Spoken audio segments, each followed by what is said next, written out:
25 Hillbilly lunches from the 1970s. Meals packed in wax paper, brown bags, and dented metal pails. These weren't jokes or novelties. They were everyday food. Cold biscuits with syrup, fried bologna, leftover beans spooned into jars. Most Americans have forgotten them, not because they were rare, but because they were ordinary. This is the food people took to work, to the field, and to school, made from what was on hand. In the 1970s, the word hillbilly wasn't a performance, it was a shorthand. It described rural families across Appalachia, the Ozarks, and much of the American South.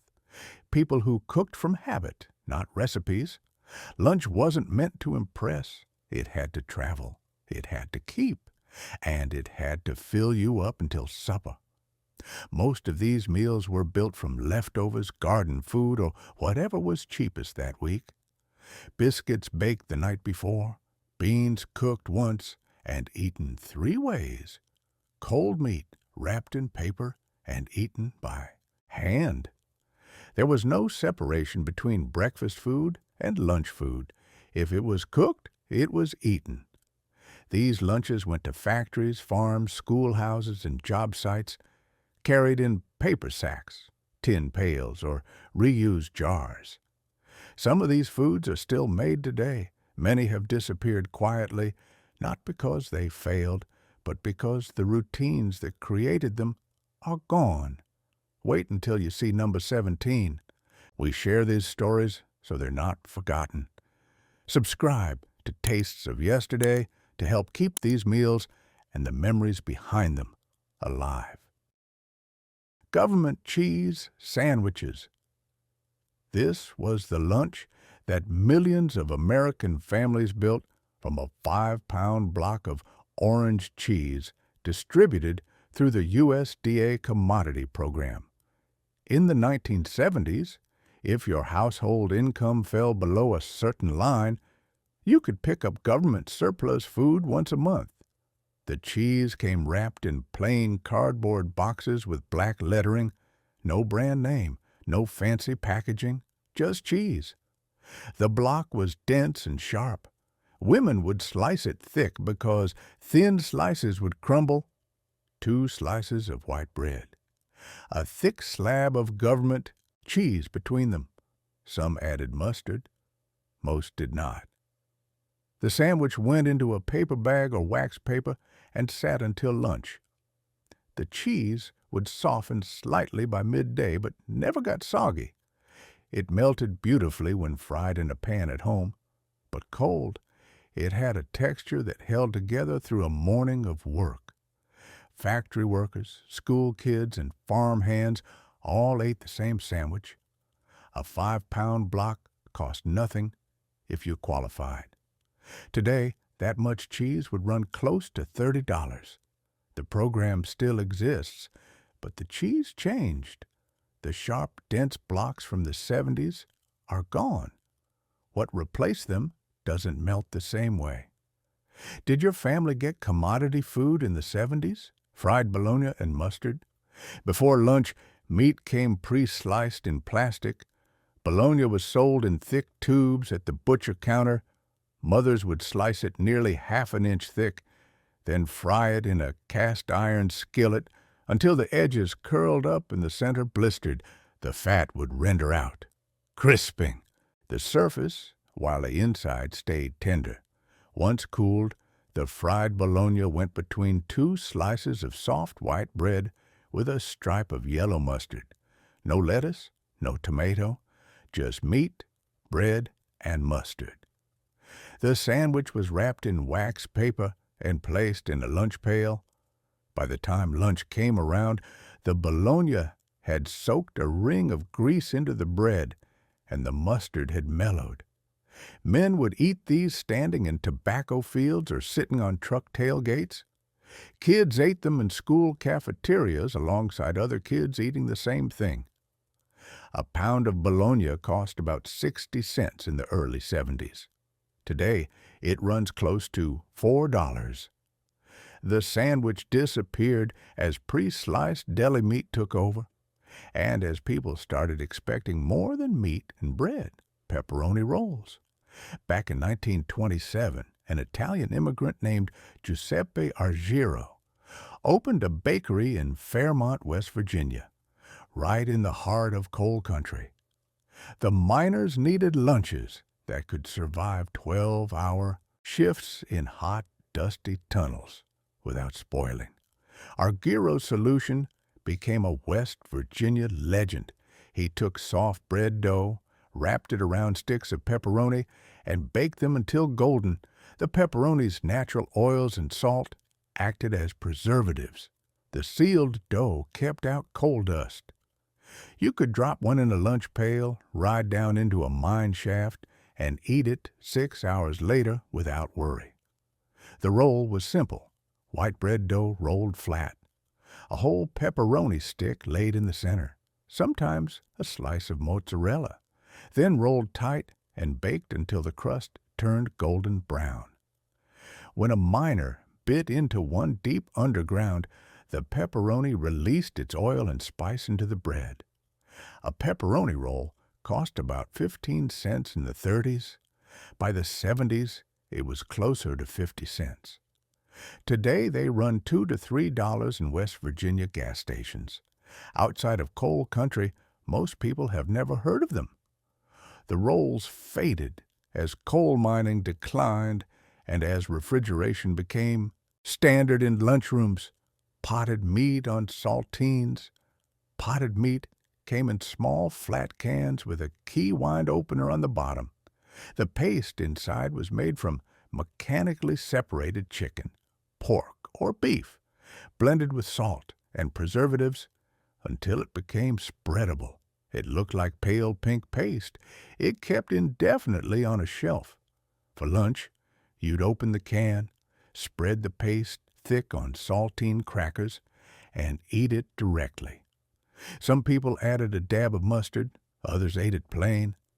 The saltines absorbed some of the moisture and added crunch.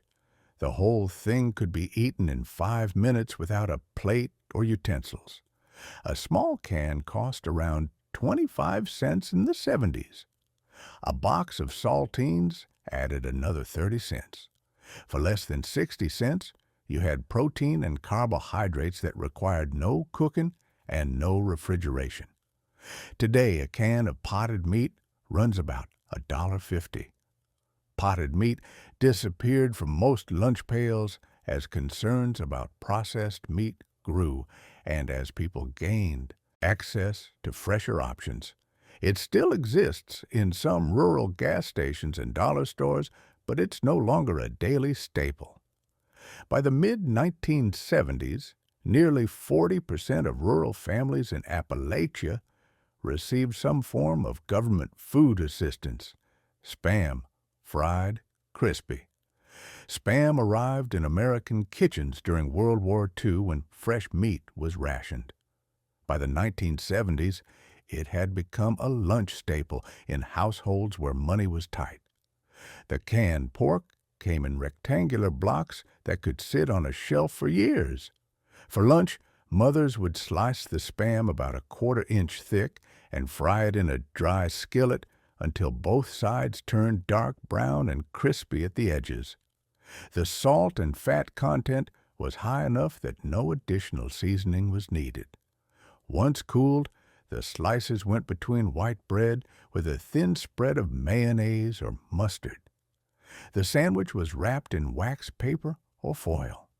By lunchtime, the Spam had cooled completely but retained its crispy edges.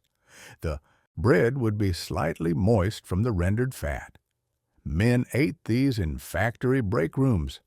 Kids traded them at school.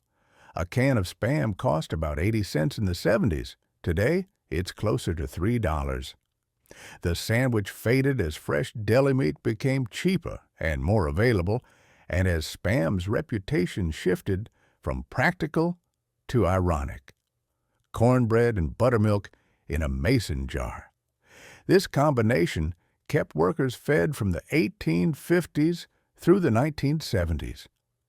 The night before, mothers would bake a skillet of cornbread using stone-ground cornmeal, buttermilk, lard, and sometimes an egg, if the chickens were laying. The result was dense and crumbly. Come morning, they would crumble chunks of cornbread into a wide-mouthed mason jar and pour cold buttermilk over it until the bread was nearly covered. The lid went on tight. By lunchtime, the cornbread had absorbed the tangy buttermilk, creating a thick mixture that could be eaten with a spoon. The sourness of the buttermilk acted as a natural preservative, keeping everything safe even in summer heat. Workers would unscrew the lid, stir the mixture with a pocket spoon, and eat it, sitting on equipment or standing in fields. The ingredients cost almost nothing if you kept chickens and made your own buttermilk. A quart of buttermilk cost about 30 cents at the store. Today, it runs close to $4. The practice disappeared as people stopped baking daily cornbread and as refrigerated lunches became the norm. Who remembers carrying a mason jar to work? Cold biscuits with sorghum. Leftover biscuits never went to waste. From the 1880s through the 1960s, families saved biscuits from the previous night's supper for the next day's lunch. These weren't fluffy restaurant biscuits. They were working biscuits made with lard and minimal rising agent, designed to fill stomachs cheaply. By morning, the biscuits were cold and slightly firm. A worker would split one in half and drizzle dark sorghum molasses over each side. Sorghum was cheaper than white sugar and provided deep, earthy sweetness with a mineral edge. The thick syrup would soak into the dense biscuit, creating pockets of flavor. Some added a smear of butter. Most relied only on the sorghum. The biscuit went into a lunch pail wrapped in wax paper. By midday, the sorghum had penetrated completely. Timber workers would eat these standing up, syrup dripping onto their boots, getting a sugar rush before hours of felling trees with hand saws. Sorghum cost about 40 cents a pint in the 70s. Today it runs close to $6. The combination faded as white sugar became cheaper and as sorghum production declined outside of Appalachia. Deviled ham sandwiches. Underwood deviled ham came in small flat cans with a red devil on the label. The spread inside was finely ground ham mixed with spices, salt, and enough fat to make it spreadable. It had been a pantry staple since the late 1800s. For lunch, you'd open the can and spread the pink paste thick on white bread. Some added a leaf of iceberg lettuce if it was available. Most did not. The sandwich was wrapped and packed.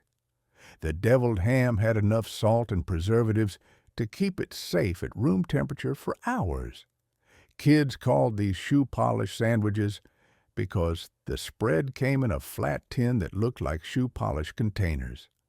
The name stuck, but people kept making them. The sandwich was fast, required no cooking, and delivered protein. A small can cost about 35 cents in the 70s. Today, it runs $1.75.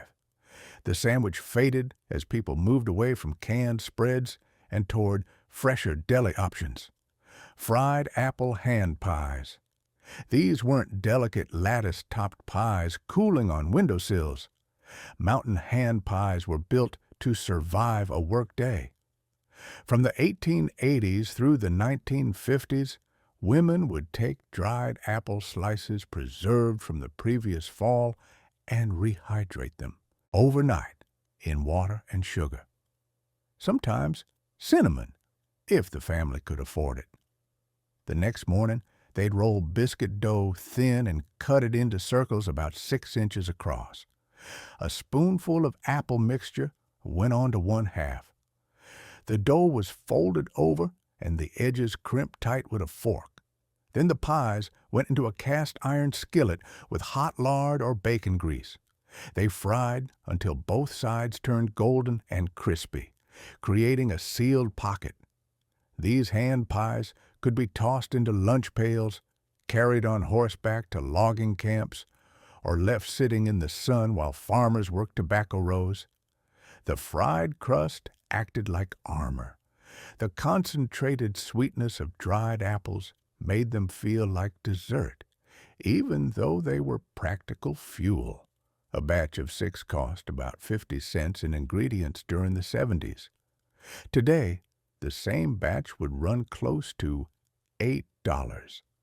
They disappeared as people stopped preserving fruit and as store-bought snack cakes took over. Between 1970 and 1980, the number of American households preserving their own food dropped by more than 60%. Government peanut butter on white bread. Government peanut butter came in large plain cans or plastic tubs through the USDA commodity program. It was thick, gritty, and intensely peanut-flavored. No added sugar, no palm oil, just peanuts ground with a small amount of salt and stabilizer. The texture was different from store brands. It separated less, but was harder to spread. You needed a sturdy knife to work it across white bread without tearing. Most people spread it thick on one slice, added nothing else, folded the bread in half, and wrapped it. The sandwich went into lunch pails dry. No jelly, no honey, just peanut butter and bread. By lunchtime, the oils from the peanut butter had soaked slightly into the bread. Workers would eat these with water or weak coffee, getting enough protein and calories to push through the afternoon. If you qualified for commodities, the peanut butter was free. A comparable jar at the store cost about 60 cents. Today, it runs close to $4. The government version still exists in modified form, but the thick, gritty texture from the 70s is gone. Anyone remember that thick government peanut butter? Leather breeches. These weren't pants. Leather breeches were green beans strung on thread and dried until they looked like old leather strips. This preservation method had been used throughout Appalachia since the 1700s, turning summer abundance into winter sustenance. Women would string fresh green beans on heavy thread using a large needle, creating long garlands. These were hung from kitchen rafters or porch ceilings where air could circulate. After weeks of drying, the beans turned brown and leathery, rattling when touched. Come lunch packing time, a handful of dried beans went into tin pails. At work sites, they were eaten as is, tough and chewy, requiring serious jaw work, but providing fiber and minerals. Some miners poured hot water over them from a thermos, letting them rehydrate slightly before eating. The beans had an intense, concentrated flavor, earthy and slightly smoky. If they had hung near a wood stove, they tasted like preserved summer. The cost was only the thread and labor. Today, if you can find them at farmers markets, they run $8 to $10 a pound. They faded as people stopped growing their own beans and as home preservation became less common. Did your grandmother hang beans from the rafters? Bean sandwiches. Yes, beans between bread. This wasn't a joke. It was serious fuel. The night before, leftover pinto beans would be mashed with a fork, creating a thick paste that could spread. Some families added bacon grease for moisture and flavor. Others included raw onion for bite. In the morning, the bean paste went between 2 slices of thick homemade bread. No lettuce, no tomato, no condiments, just beans and bread. The sandwich went into a lunch pail wrapped in wax paper. The beans provided protein and fiber. The bread gave carbohydrates. The whole thing could survive hours without falling apart or spoiling. Workers would eat them with their hands, the bean paste sticking to the roof of the mouth, filling the stomach for hours of labor. A pot of beans cost about 40 cents to make and would feed a family for days. Bread added another 30 cents. Today, the same meal would cost close to $6. The sandwich faded as people who could afford meat daily stopped seeing beans as a main protein. Pickled eggs and cornbread. When chickens laid heavily in spring and summer, mountain families pickled dozens of eggs to preserve them for leaner months. They would hard-boil fresh eggs, peel them, and pack them into jars filled with vinegar brine. Sometimes beet juice for color, sometimes hot peppers for bite. After a week in the brine, the eggs transformed into tangy, firm protein. For lunch, a worker would grab 2 or 3 pickled eggs and a chunk of cold cornbread. The sharp, acidic punch of the vinegar cut through the dense, slightly sweet cornbread. The eggs provided protein and fat. The cornbread delivered carbohydrates. The vinegar aided digestion during heavy labor. Men would eat the eggs whole, alternating bites with crumbling cornbread, washing everything down with creek water or weak coffee from a thermos. A dozen eggs cost about 50 cents. Vinegar added another 20 cents. Today, the same ingredients run close to $8. The pairing faded as refrigeration made pickling less necessary and as people stopped keeping chickens. By the late 1970s, fewer than 10% of rural households still kept laying hens, down from nearly 70% in 1950. Salt pork sandwiches. Before refrigeration, pork was preserved in salt, packed in wooden barrels with coarse salt between each cut. The meat would last for months, but became so salty it needed preparation. For lunch, families would slice the salt pork thin. It looked like thick bacon, white with fat, streaked with pink meat. They would rinse it briefly, then place it between 2 slices of bread. No cooking, no seasoning, just bread and extremely salty pork. The salt would leach into the bread as it sat, seasoning each bite. The sandwich was pure sodium and fat, designed to replace what sweat took away. You needed water afterward, lots of water. Salt pork cost about $1 a pound in the 70s. Today, it runs close to $6. They faded as refrigeration became common. Cornbread with molasses poured over. This was straight sweetness and density. Workers would take a thick square of cold cornbread, place it in a tin pail, and pour dark molasses directly over it before leaving for work. By lunchtime, the molasses had soaked through, turning the cornbread into something between cake and pudding. The gritty texture of cornmeal contrasted with the smooth thickness of molasses. The cornmeal provided slow-release energy. The molasses delivered immediate fuel and iron. The combination kept farmers and miners working when they couldn't stop for a proper meal. Workers would scrape the tin clean, not wasting a drop. A pint of molasses cost about 50 cents. Today, it runs close to $10. It faded as white sugar became cheaper. Sardines on crackers. Sardines came in flat tins with a key wind opener. The small fish were packed in oil or mustard sauce. Fishermen, loggers, and outdoor workers carried them because they needed no refrigeration and provided concentrated protein.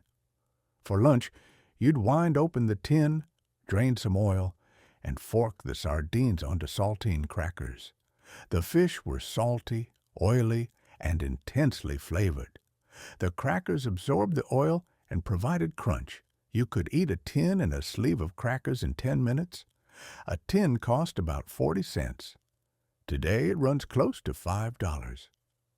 Sardines faded as the smell became less acceptable in shared spaces. Who else packed sardines for lunch? Soup beans in mason jars.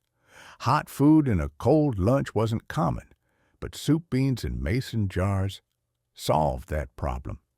The night before, mothers would cook a pot of pinto beans with a piece of fatback or ham bone until they were soft and swimming in thick, starchy broth.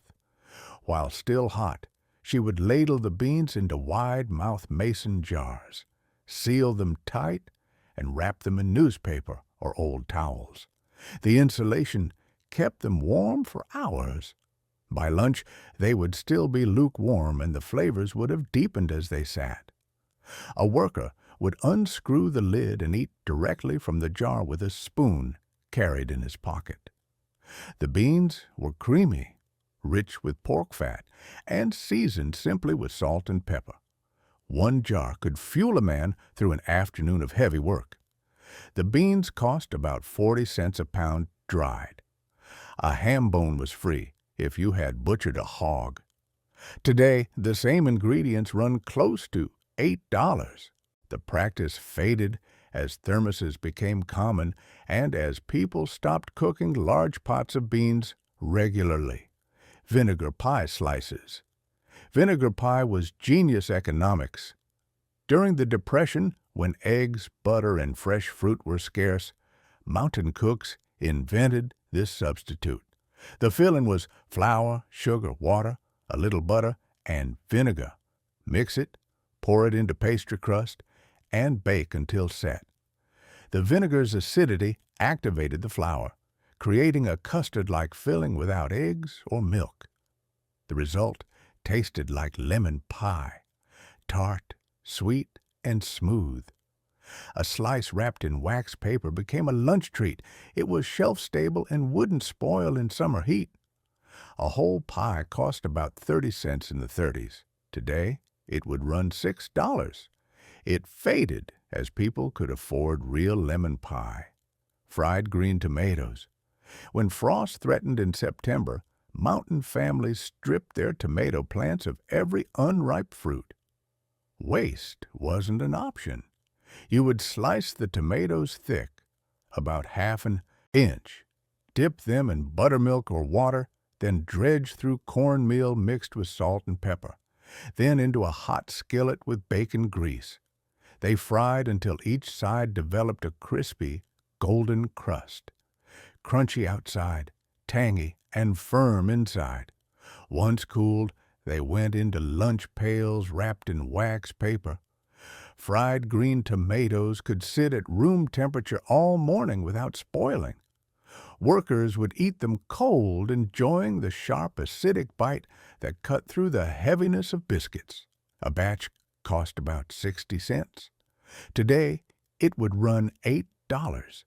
They faded as people stopped growing their own tomatoes. Anyone remember fried green tomatoes in your lunch pail? Killed lettuce salad.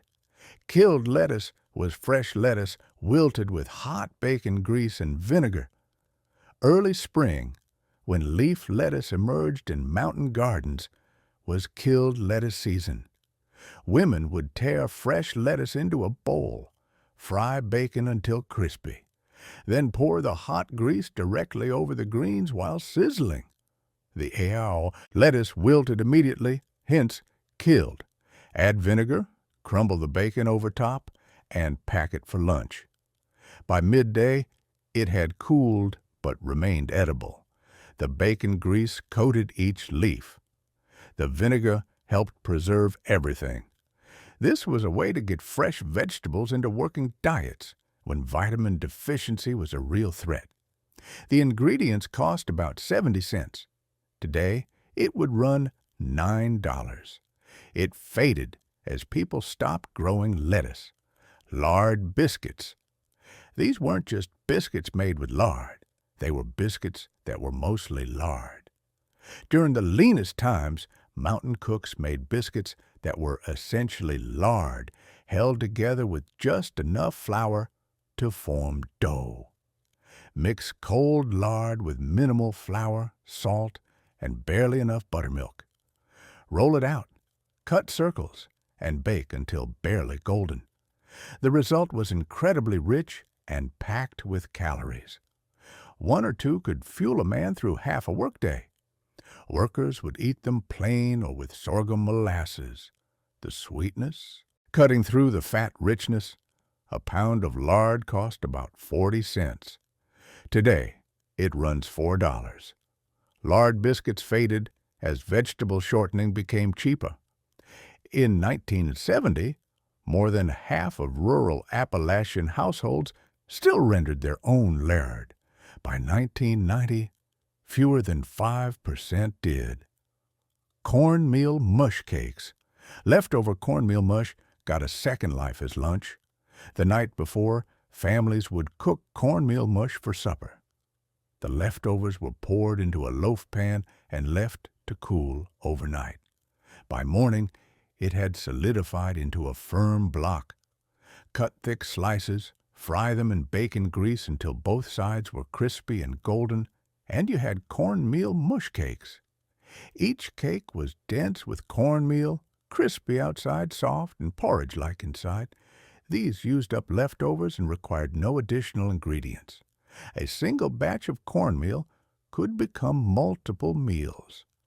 Cornmeal cost about 30 cents a pound. Today, it runs $3. The practice faded as people stopped eating cornmeal mush regularly. Salmon patties, cold. Canned salmon was one of the few luxury proteins mountain families could afford. The night before, mothers would open a can of pink salmon, bones and skin included. Nothing wasted. Mash it with leftover cornbread or breadcrumbs, an egg if available, and chopped onion. Form the mixture into patties and fry them in bacon grease until crispy. By morning, the patties were cold and firm, perfect for the lunch pail. They wouldn't fall apart or spoil and delivered fish oil richness. The bones provided calcium that mountain diets often lacked. A can of salmon cost about $1. Today it runs $5. They faded as fresh fish became more available. Did your mother make salmon patties for your lunch pail? Stack cake slices. The Appalachian stack cake wasn't just dessert. It was portable wealth in the lunch pail. Dating back to the early 1800s, this cake was made from thin layers of dense cookie-like rounds stacked with dried apple filling. What made it lunch-worthy was that it got better with age. Families would bake these cakes a week before needed, letting the moisture from the apple filling seep into the dry layers. A mother would cut thick slices and wrap them in wax paper. Each layer was made from sorghum-sweetened dough, rolled thin and baked hard. Between each layer went a thick paste of dried apples, cooked down with sugar and spices. The low moisture meant it wouldn't mold. The sugar and spice acted as preservatives. The whole thing could sit for weeks. A stack cake cost about $2 to make. Today, it would run $25. They faded as people stopped making dried apple butter, moon pie, and RC cola. This wasn't a meal. It was a ritual. In the rural South during the 1970s, a moon pie and an RC cola was the working man's break. The moon pie was 2 round graham cookies with marshmallow filling covered in chocolate. The RC cola was a sweeter alternative to Coke or Pepsi. Together, they cost about 50 cents at a country store. Workers would eat the moon pie in 3 or 4 bites, washing it down with cold RC. The combination delivered immediate sugar and caffeine. It was fast, cheap, and available everywhere from Appalachia to the Mississippi Delta. Today, a moon pie costs about $1.50. An RC cola runs $2. The pairing still exists, but it's become nostalgic rather than practical. The ritual faded not because it stopped working, but because the world that created it disappeared. These 25 lunches weren't designed to be remembered. They were designed to work, to travel without refrigeration, to fill a stomach for 6 more hours of labor, to cost almost nothing. Most disappeared because the conditions that required them disappeared. Refrigeration, higher wages, grocery stores in every town. When you can afford fresh deli meat and an insulated lunchbox, you stop frying bologna. But the people who ate these lunches remember the taste of government cheese, the smell of fried Spam, the weight of a mason jar full of beans. These weren't meals, they were survival. And for a long time, they worked. Tap like and subscribe so you never miss the next chapter.